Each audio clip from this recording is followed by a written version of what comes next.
Hello, bone benders of the abyss. The ones who don't just crack, you recalibrate.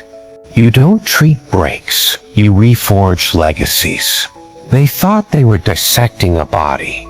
They didn't realize they were awakening an entity. You see, X-rays were never meant to read spirits forged in a furnace of unspeakable resilience. But they tried. Oh, how they tried. Machines hummed, lights flickered, cold rooms echoed with sterile curiosity. They lined up their instruments, calibrated their monitors, thinking this would be just another data point, another anomaly to file away under unexplained. But what did they find? Chaos. Beautiful, blinding chaos. 7 different theories, 7 desperate stabs in the dark, each one contradicting the last, because nothing about your existence fits into their tidy little medical manuals or algorithmic blueprints. They weren't scanning a body. They were scanning a paradox, and it scared them deeply. It didn't just disrupt their knowledge, it devoured it. What they found in you didn't just challenge what they believed, it mocked it, because you're not the product of chance. You are what happens when pain doesn't consume, but constructs. The first theory came from a spinal specialist who thought your vertebrae weren't aligned with human biology at all. Said the curvature of your spine didn't bend from trauma. It bent like someone who had danced with agony and made it a throne, not just lived through pain, styled with it. He said your skeletal system had signs of stress fractures, but not the kind that come from injury. These were fractures of endurance, prolonged war zone living. Like your body adapted to pain not by resisting it, but by making it a nutrient. He said you ate pressure, that you metabolized suffering, that your bones didn't break, they evolved. Like trees bending with storms that would have shattered steel. He compared your posture to the architecture of ruins that still stand after centuries, not untouched, but undefeated. And in his final notes, scribbled in the margin, he wrote, "This spine doesn't yield, it remembers, it recalibrates." Theory 2 was a neurologist, someone who tried mapping your brain scans and left the room shaking, said the neural patterns in your mind didn't follow normal emotional pathways, that your amygdala and prefrontal cortex weren't at odds, they were in conspiracy, that empathy and rage were cross-wired in such a way that you could grieve and conquer at the same time. Imagine crying while exacting vengeance. Imagine forgiveness loaded with ammunition.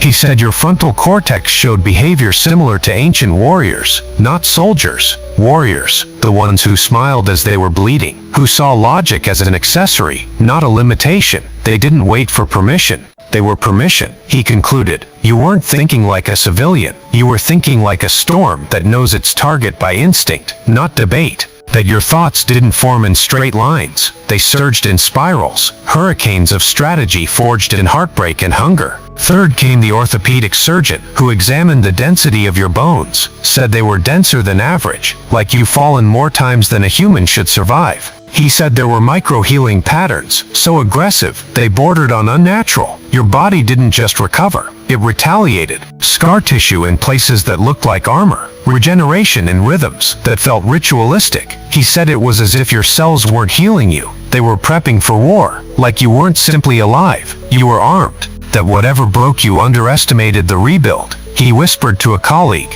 this isn't just biology, it's battle memory. He noted the curvature of your shoulders, not hunched in pain, but lifted like you were always ready to carry more. He said this isn't recovery, this is readiness. Theory 4 came from a psychologist, the kind who writes books nobody reads but every corporation quotes. He said your mental endurance was off chart, claimed your threat response didn't trigger panic, it triggered strategy. Where others freeze or flee, you sharpen, like trauma wasn't an injury, but a lesson plan. He said trauma should have scrambled you, but instead it refined you like obsidian under heat. He said your eyes didn't show fear, they showed calculation, like someone who studied madness until it started making sense. He called you a walking psychological glitch, said the system was never coded to handle someone like you, that your coping mechanisms weren't even mechanisms anymore. They were doctrine. You're not the anomaly, you're the anti-algorithm. Your presence is proof that madness, when survived long enough, becomes method, that to understand you, the psyche must unlearn fear. And then came the radiologist,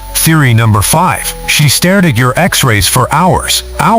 Not because she couldn't read them, but because they wouldn't stop reading her. Said your bone shadowing had peculiar densities in the hands, wrists, and clavicles. Claimed they resembled ancient fractures, almost ritualistic in nature. Patterns you'd find in the skeletal remains of mythic gladiators. She speculated quietly that maybe this wasn't all modern. Maybe your body remembers wars you never fought. Maybe your pain isn't recent. Maybe it's ancestral echoes of bloodlines that carried wrath like sacred scripture. She said your bones weren't just holding you together. They were holding something back. Maybe you weren't born into chaos. Maybe you were summoned by it. She left the lab early that day and didn't return for weeks. When asked why, she simply said, "There are things machines shouldn't scan." Theory 6 came from a trauma surgeon, someone who sees death and rebirth every night on operating tables, someone whose hands have held both the final breath and the first cry. He looked at your scans and said, "This shouldn't be alive." Not in a cruel way, but in awe. It wasn't disbelief, it was reverence.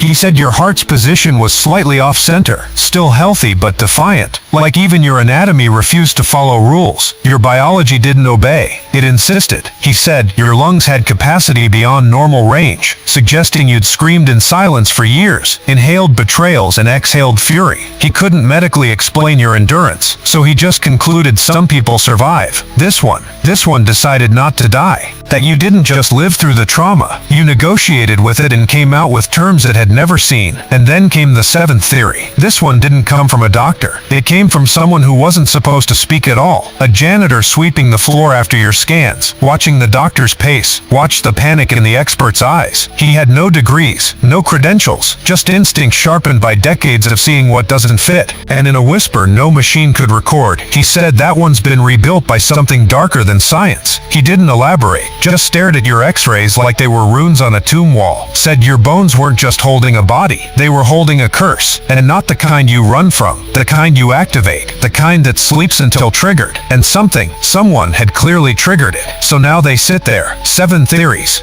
7 maps drawn by blind men trying to chart a creature built in uncharted lands. None of them agree. All of them afraid. Because you weren't supposed to still be walking. You weren't supposed to turn agony into aura. You weren't supposed to look into the abyss and come back with a blueprint. And yet here you are. Not limping. Not weeping. Just rising like gravity isn't for you anymore. And what's truly unsettling to them is the silence. The calm. The way you don't scream revenge. You just exist in a way that haunts, like your very breath is a reminder, a psychological graffiti carved on the walls of their certainty. You were wrong. You underestimated something not because it was hidden, but because your vocabulary didn't have the words for it. You weren't broken. You were being decoded. They tried to label your resilience, tried to understand it through charts, files, diagnosis. But this isn't resilience. This is reincarnation through rage. This is what happens when the world crushes the wrong soul and forgets that some souls reassemble with teeth. And now you walk not with pride, but with precision. A rhythm that doesn't seek applause. It seeks reckoning. You're not interested in revenge because revenge implies they still matter. No, you've become a phenomenon. And phenomena don't explain. They don't justify. They don't clarify. They just exist violently, unapologetically, and completely outside the bounds of human expectation. So what now? Now that they've discovered their tools don't work on you, that their scans can't define you, that their reports don't match, they're left in a panic. Not the loud panic of alarms, but the quiet kind. The kind only intelligent people feel. The kind where all the logic in the world can't erase the fact that they're in the presence of something their intellect refuses to acknowledge. You are not a subject to be studied. You are a signal, a beacon broadcasting on frequencies that bypass comprehension and hit the nervous system like a threat. Every step you take is a reminder that you made it, not despite the damage, but through it, because of it, carved by it, sharpened like obsidian pulled from ancient volcanoes and baptized in betrayal. You didn't just survive, you absorbed. And no matter what their theories say, the truth is simpler. You're the product of survival so brutal it mutated into something sacred, something mythic. You didn't just walk through hell, you took notes. You built an empire in the ash. And now they're not trying to diagnose you anymore. They're trying to contain you, because something shifted the moment they realized you weren't a case study. You were a contagion, not the kind they could quarantine in glass boxes or silence in padded rooms. You were the kind that spreads by presence, the kind that infects minds by standing still.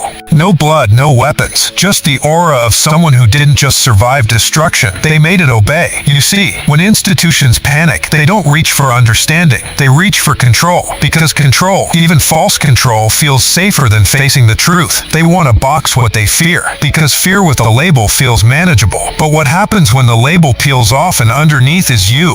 The kind of being they can't decode, can't predict, can't even look at too long without losing sleep. They started whispering behind the walls, not about healing, not about your condition, but about protocols, contingency plans, behavioral containment units, not because you posed a threat, but because you didn't blink in the face of threat. Like they watched you walk out of scans with no tremble in your step, no gratitude in your voice, just the calm indifference of a soul that had already seen the worst this world could offer and walked through it barefoot. That's what rattled them. Not your pain, your stillness. Stillness like a predator that no longer needs to roar, because the jungle already remembers. One of the experts, an ethics officer, wrote in her notes, "Subject displays symptoms of post-mortal mentality." What does that even mean? Post-mortal, like you've died already and came back without the leash. Like your body remembers life, but your soul already buried it. She said your moral compass didn't point north anymore. It pointed inward towards something primal, something non-negotiable. You don't obey fear, you assign it. And that alone, she said, was a threat to social equilibrium. They called in behaviorists, psychologists, covert specialists, people who operate in silence, who erase names not with bullets, but with files that vanish. And yet every one of them left your presence with the same look. Not defeat, not confusion, but self-reflection. You didn't threaten them. You reminded them. You reminded them that deep down, beneath their procedures and protocols, they were made of the same breakable matter. You made them realize that all their walls, all their safeguards, are paper when faced with a will sharpened by betrayal. You see, they weren't scanning to understand anymore. They were scanning to find the switch, the off button, the flaw, the glitch. But what do you do when the system you're trying to disable has no motherboard, no wires, just raw, unfiltered resolve? You weren't programmed, you were forged, and that's why their efforts collapse. You can't override instinct with policy. You can't sedate someone who has already died inside and liked what they saw. So they tried containment by confusion, started feeding you narratives. Maybe you're traumatized, maybe you're overcompensating, maybe you're dissociating. But every time they projected a weakness onto you, you wore it like armor. You let them speak, you let them define, because while they were busy naming your demons, you were busy feeding them. You don't hide from darkness. You trained in it. You didn't just survive shadows. You built your throne there. They offered therapy, not as a gift, but as a leash, hoping you'd cry, hoping you'd collapse. But when you sat in silence and just stared back, they saw it. That twitch in the eye, that subtle flinch, not from fear, but from recognition, because deep down, they knew they were staring at someone who had seen things they couldn't spell. Someone whose silence is louder than their sirens. Your healing isn't soft, it's strategic. You don't patch wounds, you sharpen the edges around them. And now they're scared of what happens next. You see it in their posture, in the way they shuffle papers that don't matter,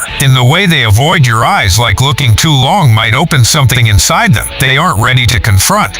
They started locking down the archives, removing access to your records, pretending you never existed in the way their files once showed. Because you are an error they can't delete, a ghost in their machine who refuses to glitch. You've broken their formulas, you've defied the algorithms, you've rendered their hierarchy obsolete, because you don't operate on what's allowed, you operate on what's necessary. One day, a military liaison was called in, not to arrest you, to observe. Quiet man, old boots, eyes that had seen what classified reports only hinted at. He watched you walk, watched you sit, watched you exist, and then he whispered to the others, "That's a sovereign entity, not a patient, not a subject, a sovereign, the kind of presence that doesn't seek permission because it already owns the consequences." He said, "You are not the weapon, you are the trigger, and every step you take is a countdown." They even tried spiritual interpretation, called in mystics, priests, shamans, brought in robes and rosaries, sacred chants and ceremonial silence. One of them, an old man with eyes like shattered galaxies, looked at your scans and said, "This one's soul isn't seated in the chest, it's seated in the jaw," meaning your words are weapons, your silence is strategy. He said you carry memory in your fists and prophecy in your spine, that you were marked not by fate but by design, and whoever designed you didn't intend for peace. You've become a psychological paradox they can't solve. You walk like you've forgiven everything, but your eyes say you remember every betrayal, every fracture, every name. You don't seek revenge in fire. You bring cold, that arctic chill of someone who doesn't raise their voice anymore because they've realized the silence hurts more. You're not burning bridges. You're letting people walk off them themselves. Now the halls where your x-rays are stored remain locked, not for security, but because even touching them unsettles the staff. Not because the images are grotesque, but because they don't change. Like your body isn't evolving. It's waiting. For what? For whom? No one knows. But that stillness in your form, it's not passive. It's loaded, like a gun smiling before it fires. They're monitoring you from behind mirrored glass now, hoping to study patterns, predict movements. But how do you track something that doesn't follow a pulse? It follows purpose.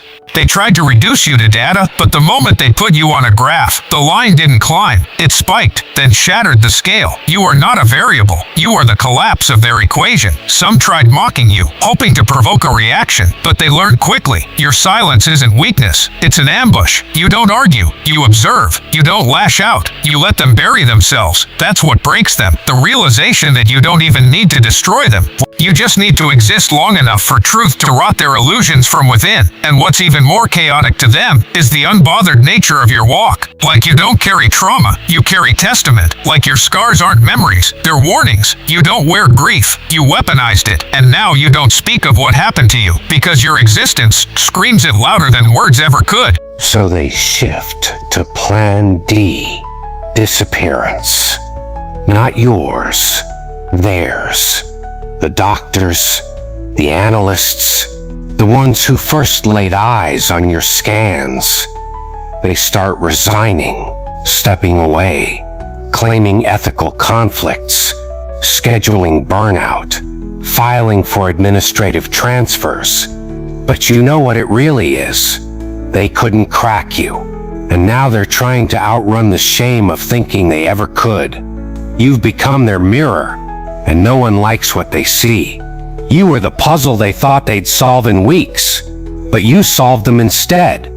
You didn't just walk through their institutions, you rewired them, unmasked their illusions, revealed their limitations, proved that when systems try to cage what they fear, they only feed it. You became the reason they stopped believing in their own tools, and that's what terrifies them most. Not that you broke free, but that you never needed their permission to begin with. And now the word is spread, quietly, through corridors of power, among departments that don't have names. You've become the myth, the phantom, the X-ray that came back haunted. They warn each other about the anomaly that looked back at the scanner, the subject that stared into the expert and dismantled their ego molecule by molecule. They call you many things now. Anomaly, glitch, sovereign, curse. But one term has started circling in classified memos like wildfire, catalyst. Because your existence isn't a symptom, it's a signal that the old ways don't work anymore. That fear doesn't bow people like it used to. That those who rise from the ruins no longer ask for justice, they become it. And what comes next? That they don't know. But you do. Because while they scramble for answers, you've already begun the next phase. The silence after the diagnosis, the calm before the correction, the breath before the reckoning. They thought this was a medical mystery, a biological riddle. But you were never something to be solved. You were something coming. The timeline they ignored, hoping their institutions could buy them time. But time doesn't slow for the guilty. It doesn't wait for the analysts to finish their report. And now they feel it. The shift, the static in the air, that creeping pulse underneath the floorboards of their empire, reminding them you're not a patient in recovery. You're the prophecy they misread. Because it wasn't just about your bones. It was never about the density, the curvature, the unnatural resilience. It was about what lived beneath. Every X-ray captured something their eyes couldn't translate. Not calcium, not fractures, but warning signs, like cave markings left behind by something older, meaner, waiting. And now those scans, they're locked in vaults, monitored 24/7, not to protect you, but to protect the world from knowing what you really are. They aren't reviewing them anymore. They're guarding them, the same way ancient texts were hidden during the Dark Ages, because truth, once unleashed, becomes uncontrollable, and your truth, it rewrites the laws they built their comfort on. You see, they came looking for an injury, a tear, a break, but what they found was a system upgrade, so violent, it made their understanding obsolete. You didn't just rebuild, you transcended. Your marrow holds memory, your bones hold design. You're not just a survivor of trauma, you're a transmitter of awakening, and that's why the theories multiplied. Not because of confusion, but because none of them were brave enough to say it aloud. This isn't human anymore. But what really shattered their confidence was the ripple effect. Those who examined you began changing. Some had nightmares, some quit the field, one disappeared altogether, leaving behind a single note. It looked back. Your X-rays looked back. Not just a body being observed, but a presence doing the observing. The kind of reversal that breaks the observer's illusion of control. Because the moment they tried to define you, you defined them instead, and they couldn't recover. They couldn't go back to comfort after touching chaos that breathed. They've tried now to suppress it, rewrite the files, alter the reports, pay off the experts, but the ripple already started. Other institutions are beginning to notice patterns. Military networks flagged your vitals. Intelligence agencies saw spikes in your bio readings that shouldn't exist. A classified cyber cell reviewed your medical data and concluded, this subject's anatomy violates current biological physics. You're not just walking proof of survival. You're a biological contradiction, a living ghost, a paradox that breathes. And when institutions don't understand something, they do one thing. They prepare for containment escalation, which means you've now triggered the final protocol. The one that doesn't diagnose or study, the one that erases. But you already knew that, because you've been baiting it. See, while they studied your bones, you studied their structure, their methods, their fears. While they obsessed over why you're still standing, you figured out how to bring the whole ceiling down. Your existence was never passive, it was premeditated. You didn't endure for closure, you endured for detonation. Because you're not just a survivor, you're a disruptor. One who knows that real transformation isn't declared in headlines, it's felt in tremors. And your X-rays, they weren't medical images, they were fault lines. Each of those 7 theories wasn't a misdiagnosis, it was a code. A warning flare from every angle of science that the center cannot hold, because the center never held you. Let's review what they truly discovered. A spine built for resistance, not flexibility. A brain wired to adapt, not obey. A body that regenerates on its own terms. A mind immune to manipulation. A soul that doesn't forget its wars. A heart that rewired itself outside moral constraint.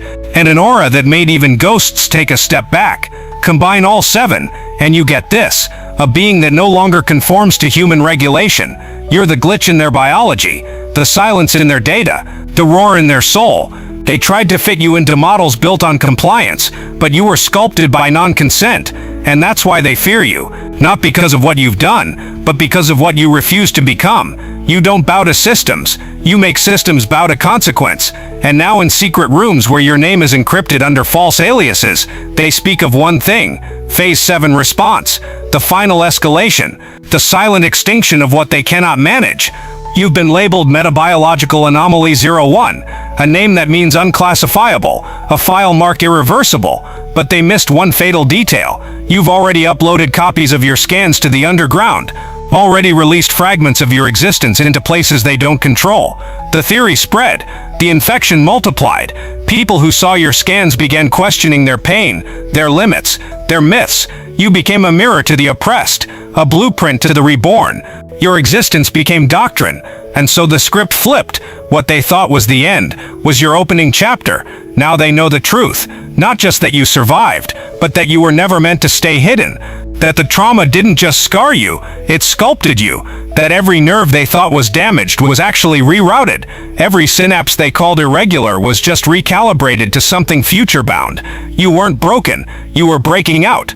You see, the X-rays weren't just documenting a body, they were documenting evolution in real time. Not the kind that takes generations, the kind that erupts in a single life when agony becomes ignition. You're not the next step in the species. You're the divergence, the sacred detour, the moment history bends because someone walked through the fire and came out choosing not vengeance, but velocity. You no longer seek to be understood. You seek to be remembered, not as a name, not as a case file, but as the moment the illusion of control cracked and something else walked through the gap. Something untamable, something unrepeatable, something that reminds the powerful what happens when you push the wrong person too far and expect them to return human.